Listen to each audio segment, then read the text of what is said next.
Hi, welcome to the Shelly Studio. Today, I thought I would just play a little bit with some watercolor. I turned the camera on, hoping this would turn out, to be a beautiful watercolor. Well, my nephew likes it. Just kidding. It's actually not bad. Like, I have a really hard time using water brushes. I always end up with too much water.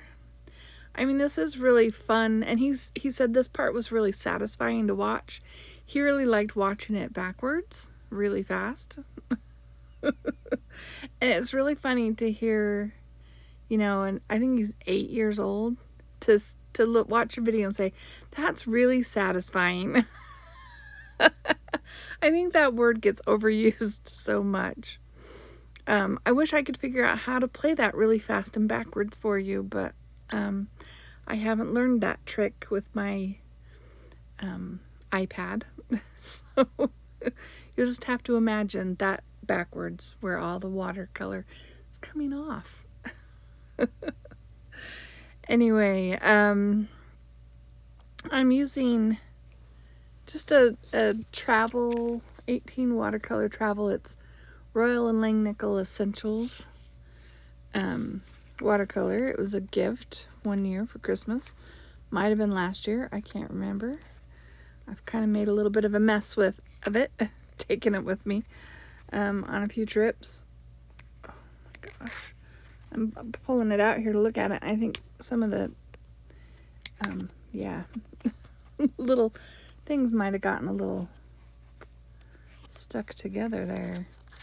Make sure you leave it fanned out to dry. Don't close it up, which apparently is what I did.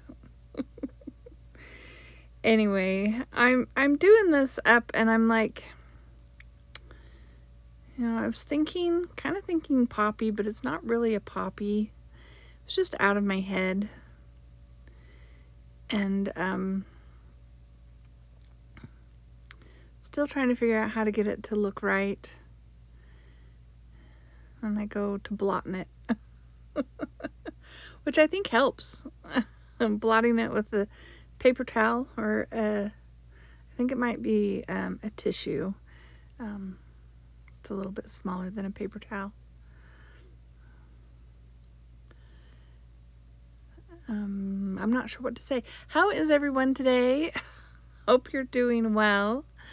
It does end up not too bad, really not too bad in the end. I might get a little carried away in the end, but yeah, it was fun. And I actually, I was influenced by someone, and I watched a video from a few years ago. It was recent. And she was just doing little mini abstract art and using Tempera paint sticks. Okay, I did not know that was a thing. And so I was influenced and I bought some. I will have a video of that coming up, but today on this watercolor, after it's dry and everything, I decide it needs help. So I pull out my Tempera Tempera sticks, and use them on this watercolor. And I saw somebody today, actually. This was painted over the weekend, and it's been a day or two.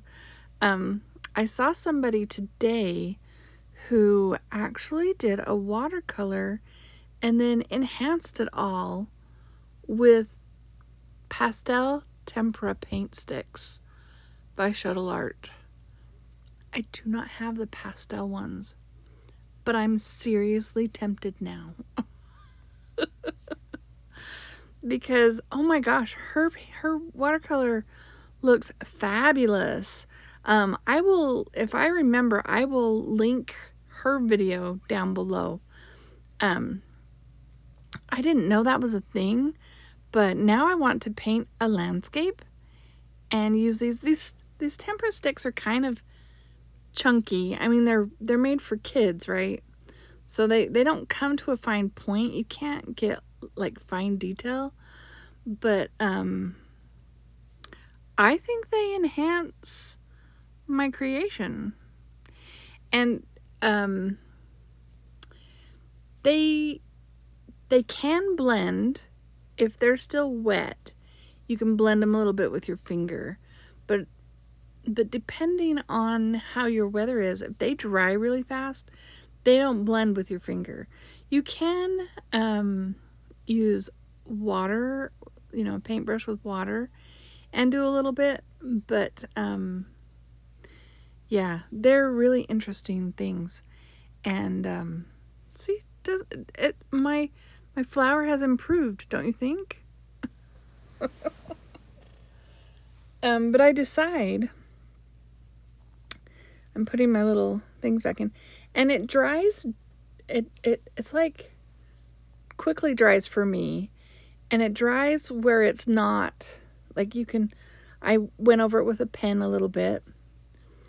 I'll have another video where I kind of experiment just a little bit. I was trying to think of things to do on it, on the little samples that I make. But yeah, that'll be coming out soon. But yeah, you can, and depending on how thick you put it, you can write over the top of them. And yeah, I use that one as a kind of a felt tip, so it's easy to write over things with. But now I have smudges and smears and different things on the background, so I decided I would get into the little areas with some blue watercolor and then take the tempera stick to the rest of the background. Now, what would have been better is to watercolor the whole background blue. That way there's no white space. But you'll see when I do it, it's like a kid pushing a crayon on paper. You know how you get all that, it gets thick and lumpy and there's still white. It does get that. So if I'd have watercolored the whole thing blue, like the whole background blue, I wouldn't have felt like I needed to keep going to get rid of the white. And I tried taking a little water to it, but it kind of lifts up the tempera paint, so it made a light patch. I don't know if that's I don't know if I recorded that or not. So that wasn't a good choice. I let it dry and I put more tempera back on that spot. And my drawing's way at the top of my my little sketch pad here. It's right at the perforation, so there's not a lot of headroom for that poor flower.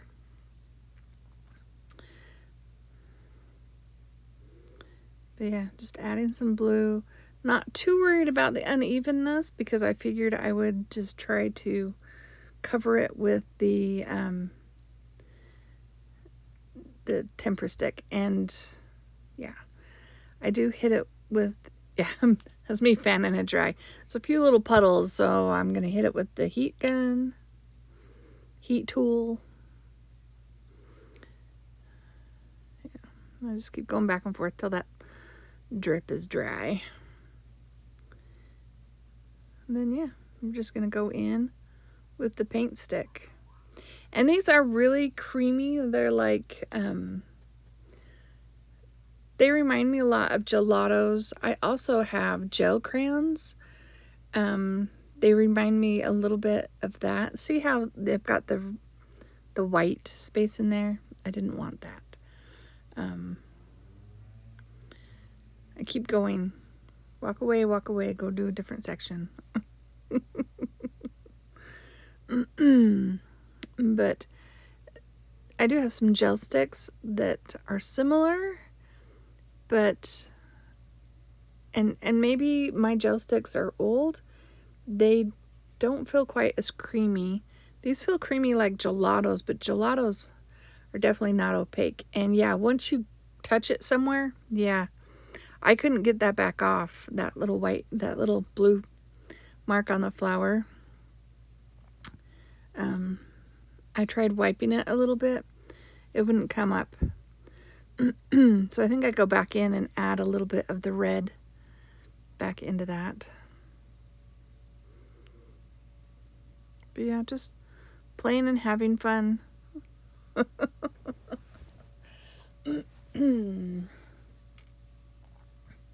Yeah, I'll have a link to the Tempera paint sticks as well if you're interested. This is me trying to rub it off, but it's not rubbing. And that's me taking the watercolor to it. But see how it just lifted? I didn't like that either. So there's a learning curve with these, obviously. I'm going to take a little bit of the red. And they're not labeled. Like, the package had the names of the colors, but the sticks are not labeled. That one's just going to be a moody color.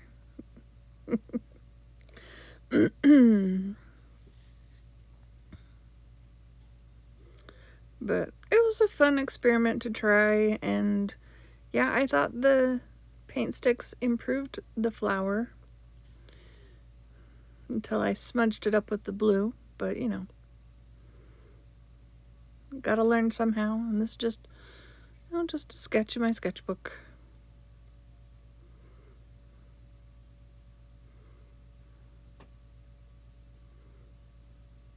You can build up layers, like if you did one layer, let it dry, and then did another layer. But I just kept going, trying to cover up the white. I used a lot of that blue. Maybe a little excessive on that, but yeah.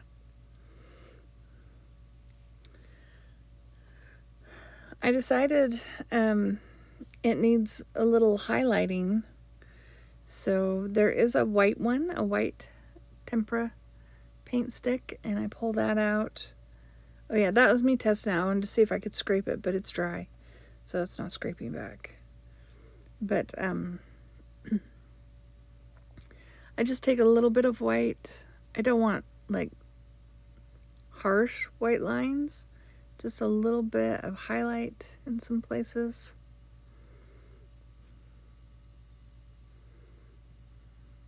Wiping the other color off my white so it'll stay white. And that's basically it. What do you think? Kind of fun, right? You'll have to check out my next video where I will be doing a little bit more experimenting with those Tempera paint sticks. I hope you liked this video. If you did, give it a thumbs up. Leave me a comment. Thank you for watching. I hope you have an awesome day.